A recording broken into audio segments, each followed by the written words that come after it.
That's awesome. I was so happy when when I knew when you announced your retirement, but then when you won too, I was like, much deserving you because you've been fighting for such a very long time. Yeah, man, 20 years, Yeah. years, and man, it like when we do these interviews and I talk about all the fights, I think about it, and it's like every organization that I fought for the title at least one time. And Mhm. I won the title in every organization except for the UFC, but I fought for it.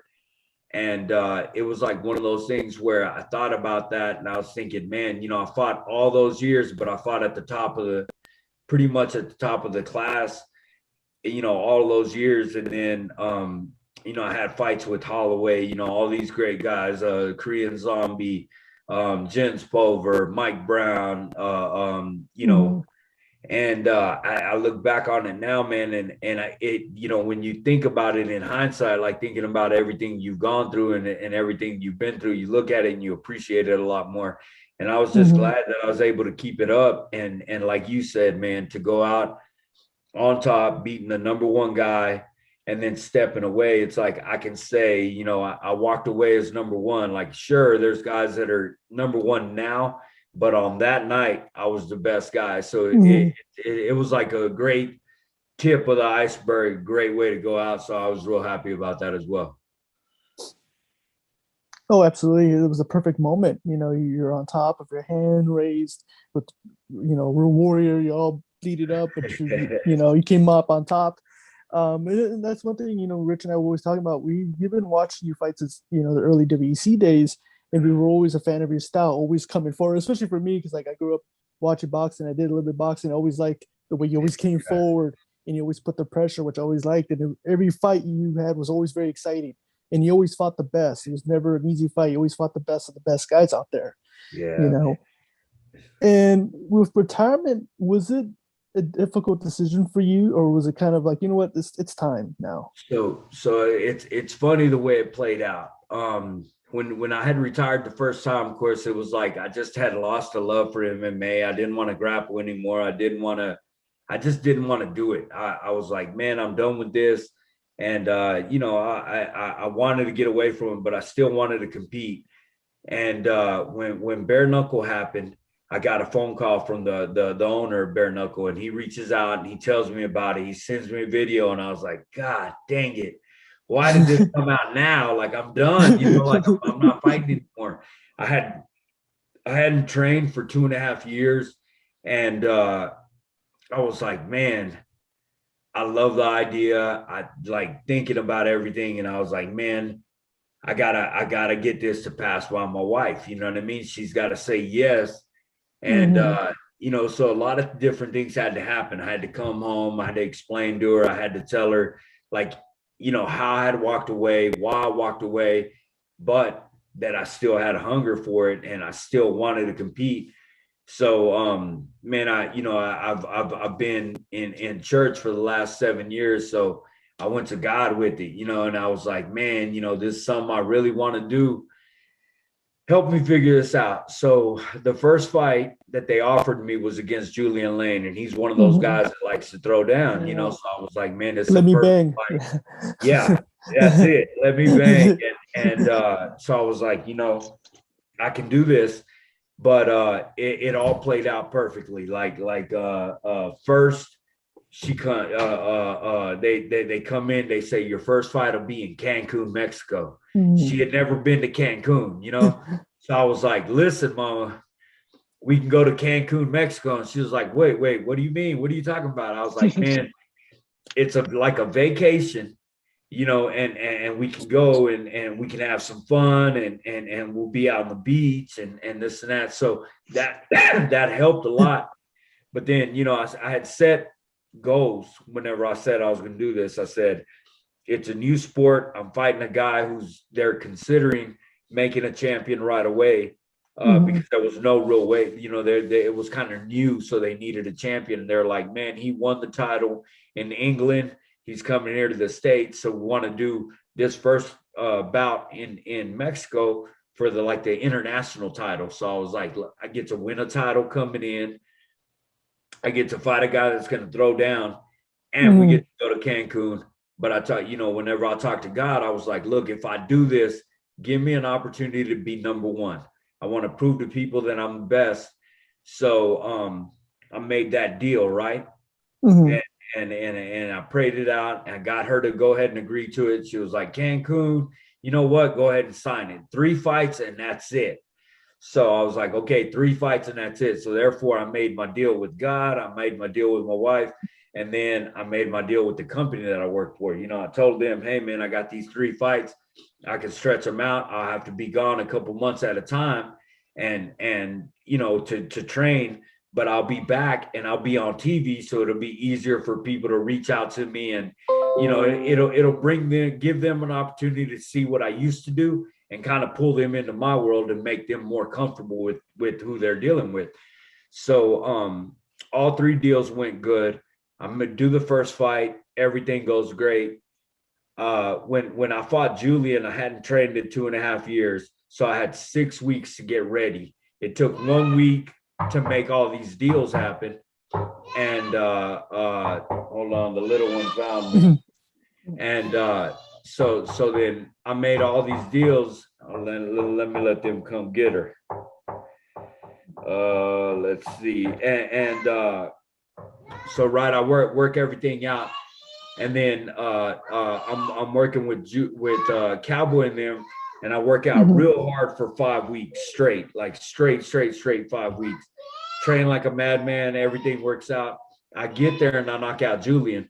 Well, then I get this false perception that I'm gonna sit back, live regular life, and then if I get a fight, I just got to go train for 5 or 6 weeks, and I'll win every fight. I'll beat everybody.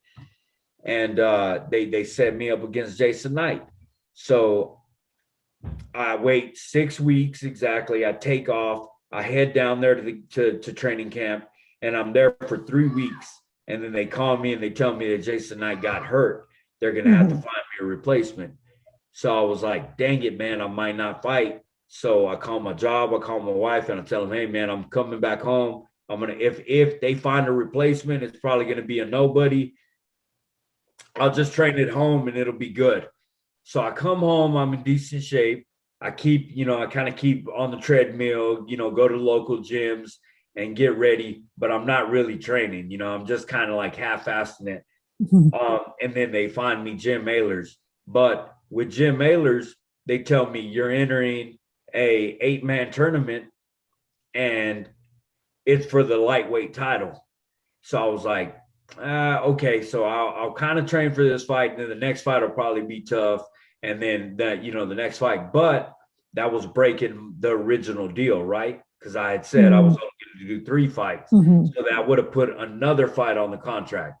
So I go to this fight and I made weight. I go in there, and it's not Jim's fault that I wasn't prepared.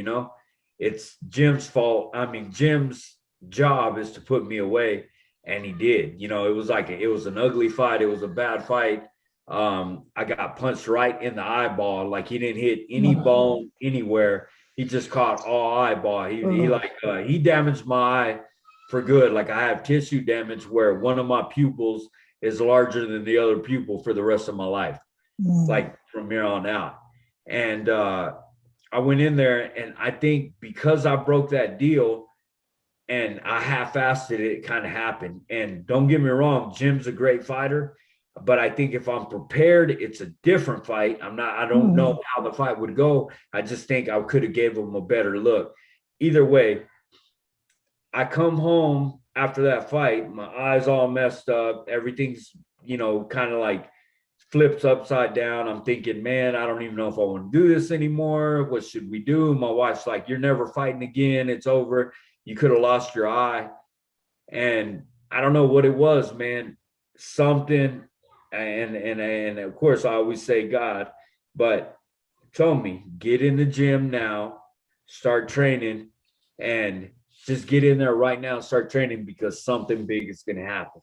So I go to the gym with my eyes still all messed up. I go in there, I'm starting to work head movement. Of course, I'm not taking these shots. I start working on cleaning up my balance, my striking, everything else.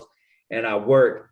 So for 9 months, man, Bare Knuckle didn't call me. They didn't tell me Mhm. anything, like nothing at all. Oh So wow. for 9 months, man, I was just working all these basic principles. Watch your footwork. Don't get wild. Don't do this. Move your head.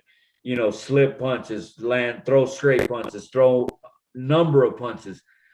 So I'm training, training, training.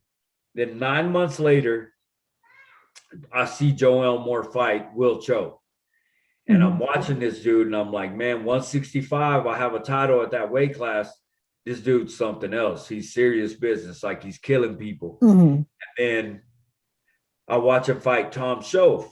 And when I watched him fight Tom Schoaf, I was like, God dang, this dude can go the distance. He can go 5 rounds. He can keep that same energy for the whole 5 rounds. And he hits like a truck in every round. So I was like, God dang it, man, this dude's tough. Mhm. So I'm training and training and training, doing everything I need to do. He finishes fighting Tom Schoaf. He goes to the back and he does an interview. And they're like, who do you want to fight? And he was like, well, shoot, Leonard Garcia holds the title. I want to fight that guy. So I was like, all right, that's what you've been getting me ready for. That's why I've been in Mhm. the gym.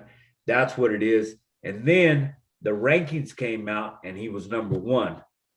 He was ranked number one, like he was the top guy, and he's calling me out. So I looked up, I prayed, and I said, God, I know you put this together. I know I had Mhm. 3 fights to try to be the best. We made a deal, and you gave me an opportunity to fight the number one guy. So I promise you, I'm going to go into this fight fully prepared.